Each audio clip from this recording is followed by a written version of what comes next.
Okay guys, இன்னைக்கு champions trophy 2025 இன்னையோட ஆரம்பிக்குது. வேறு லெவல் எக்ஸைட்மெண்ட் இருக்குது. நம்ம இந்தியா வந்து துபாயில் தான் 3 மேட்ச் ஆட போகுது. மற்ற டீம்லாம் வந்து பாகிஸ்தானில் ஆட போகிறாங்க. பட் இந்தியா வந்து ஃபைனல்ஸ் சப்போஸ் வரல அப்படின்னா பாகிஸ்தானில் தான் ஃபைனல்ஸ் நடக்கும். பட் இந்தியா ஃபைனல்ஸ்க்கு வந்துருச்சுன்னா துபாயில் தான் ஃபைனல்ஸ் நடக்கும். வெயிட் பண்ணி பார்ப்போம், பாகிஸ்தானில் ஃபைனல்ஸ் நடக்க போதா இல்லை துபாயில் ஃபைனல்ஸ் நடக்க போதான்னு. இப்போ பாகிஸ்தான் டீம் வந்து வெறி கொண்டு வந்துட்டுருக்காங்க.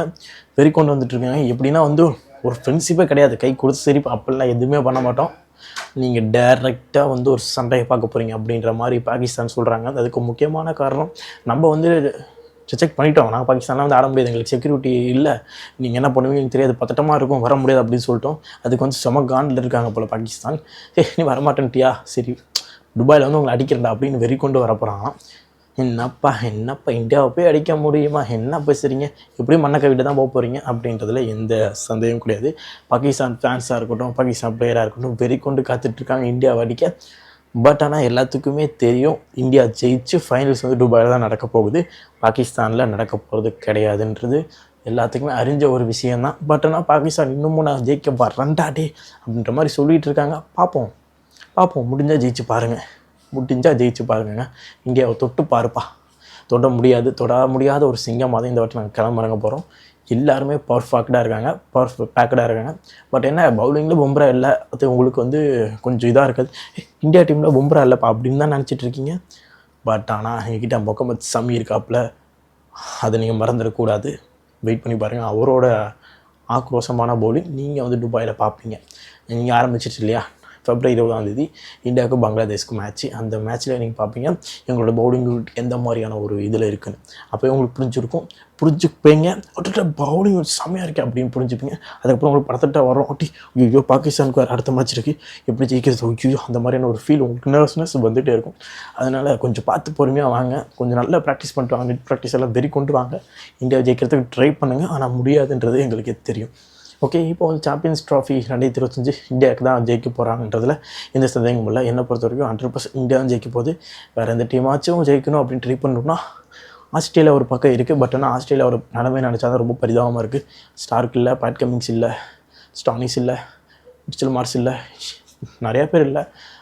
ஸ்மித்தோட கேப்டன்சியில் வரப்போகிறாங்க. பட் ஆனால் எது வேணால் நடக்கலாங்க. ஆஸ்திரேலியா டீம் பற்றி நம்ம வந்து இதுவே சொல்ல முடியாது. ஒரு வேர்ல்டு கப்புன்னு வந்துட்டா, சாம்பியன்ஸ் ட்ராஃபின்னு வந்துட்டா அவங்க வந்து ஆக்ரோஷமாயிருவாங்க. பேட் கமிங்ஸே இல்லைனா என்ன, ஸ்மித் கேப்டன்சியில் வேறு லெவலில் விளையாடுறதுக்கு நிறைய வாய்ப்புகள் இருக்குங்க. ஆஸ்திரேலியா கூட கப் வாங்கிட்டு போகிறதுக்கு நிறைய வாய்ப்புகள் இருக்குது. எது வேணால் நடக்கலாம், பொறுத்து வந்து பார்ப்போம். Okay, first team A India, Pakistan, New Zealand, Bangladesh. இதில் வந்து டாப் 2 யார் வருவாங்க உங்களுக்கே தெரியும். இந்தியா, பாகிஸ்தான், இல்லை இந்தியா, நியூசிலாந்து. இது ரெண்டுத்தில் தான் யாரோ ஒருத்தர் வர போகிறாங்க, அதில் எந்த சந்தேகம் கிடையாது. அடுத்து டேபிள் பி தான் வந்து ரொம்ப ஆக்ரோஷமான ஒரு team. England, Australia, South Africa, Afghanistan. 4மே டஃப்பான ஒரு டீம். ஆப்கானிஸ்தானும் இப்போ வந்து ஓடியில் வந்து சூப்பராக விளையாண்டுட்டு இருக்காங்க. எல்லாமே 4 டஃப்பான டீம். யார் வரப்போகிறாங்கன்றது தெரியல. எனக்கு தெரிஞ்சு வந்து சவுத் ஆஃப்ரிக்கா வரத்துக்கு நிறைய வாய்ப்புகள் இருக்குது. பட் ஆனால் இப்போ வாங்கியிருக்காங்க, எந்த சீரீஸுமே அவ்வளோக்கு ஜெயிக்கல ஓடியில். பட் ஆனால் அவங்க வரத்துக்கு நிறைய வாய்ப்புகள் இருக்குது. பட் இங்கிலாண்டுமே நம்மக்கிட்ட வாங்கிட்டு தான் போயிருக்காங்க. பட் அவங்களுமே திருப்பி வரத்துக்கு நிறைய வாய்ப்புகள் இருக்குது. எனக்கு தெரிஞ்சு ஆஸ்திரேலியா ஒரு பக்கம் வந்துடும், அதில் எந்த சந்தேகமும் கிடையாது. பட் இன்னொரு பக்கம் இங்கிலாண்டாக இருக்கலாம், ஆப்கானிஸ்தானாக இருக்கலாம், சவுத் ஆஃப்ரிக்காவாக இருக்கலாம், யார் வேணா இருக்கலாம். ஏன்னா வந்து அந்த டீம் அந்த டேபிளில் யார் வரப்போகிறாங்கன்றதை நம்ம கணிக்க முடியாது. ஏன்னா ஒவ்வொரு டீம் ஒவ்வொரு ரகம், எப்போ ஒவ்வொரு டீம் எப்படி ஆடுவாங்கன்றதை நம்ம கணிக்க முடியாது. அதனால் வந்து யார் வேணால் வரலாம் டாப் 2க்கு. பட் ஆனால் டேபிள் ஏல ஈஸியாக தெரியும், இந்தியா ஒரு பக்கம் கன்ஃபார்ம், இன்னொன்று வந்து பாகிஸ்தானா நியூசிலாண்டான்றது தான். பங்களாதேஷ் சும்மா ஒப்புக்கிச்சப்பானா வந்து விளாண்டுட்டு போவாங்க. அதில் வந்து எல்லாத்துக்கும் தெரிஞ்ச விஷயம், பங்களாதேஷ் ஒப்புக்கிச்சமாக தான் விளையாட போகிறாங்க. எல்லாத்துக்கும் ஒவ்வொரு ஃப்ரீ பாயிண்ட் கொடுத்துட்டு பொறுத்து தான் வராங்க டீமுக்குள்ளே. அது வந்து எல்லாத்துக்கும் தெரியும். அவங்க ஜெயிச்சிட்டாங்கன்னா வந்து நம்ம ஆச்சரியமாக பார்க்க வேண்டியதான். பட் ஆனால் எல்லா ஓடி வேர்ல்டு கப்பாக இருக்கட்டும், T20 வேர்ல்டு கப்பாக இருக்கட்டும், சாம்பியன்ஸ் கப்பாக இருக்கட்டும், ஒவ்வொரு வருஷம் நடக்கும் போதும் பங்களாதேஷ் ஒவ்வொரு அப்செட் பண்ணியிருக்காங்க ஒவ்வொரு டீமுக்கு.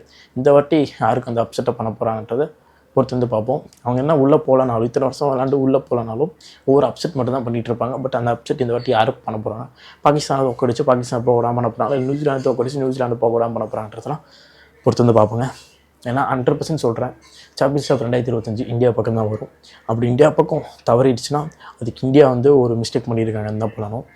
வெயிட் பண்ணி பார்ப்போம், இது வேணால் நடக்கலாம், என்ன வேணால் நடக்கலாம். பட் என்னோட ஒரு ஹோப் இருக்குது, இந்தியாவுக்கு தான் சாம்பியன்ஸ் ட்ராஃபி 2025 கோப்பை, அதில் எந்த சந்தேகமும் கிடையாது. நீங்கள் கமெண்ட் பாக்ஸில் சொல்லுங்கள், இந்த வீடியோ பார்த்துட்ருக்கோம், யாருக்கு 2025 கப்பு போக போகுது சாம்பியன்ஸ் ட்ராஃபின்றதை. நான் 100% அடிச்சு சொல்லுவேன், இந்தியாவுக்கு தான் அந்த கப். ஓகே கைஸ், February 20 இந்தியாவுக்கு பங்களாதேஷ்க்கு மேட்ச் February 23 சண்டே வந்து இந்தியாவுக்கு பாகிஸ்தானுக்கு மேட்ச். எல்லா மேட்சுமே சுவாரஸ்யமாக இருக்க போது.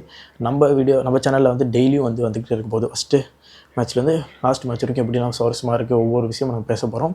நீங்கள் நம்மளோட கனெக்டில் இருப்பீங்கன்னு நம்புகிறேன். ஓகே கைஸ், தேங்க்ஸ் ஃபார் வாட்சிங் திஸ் வீடியோ.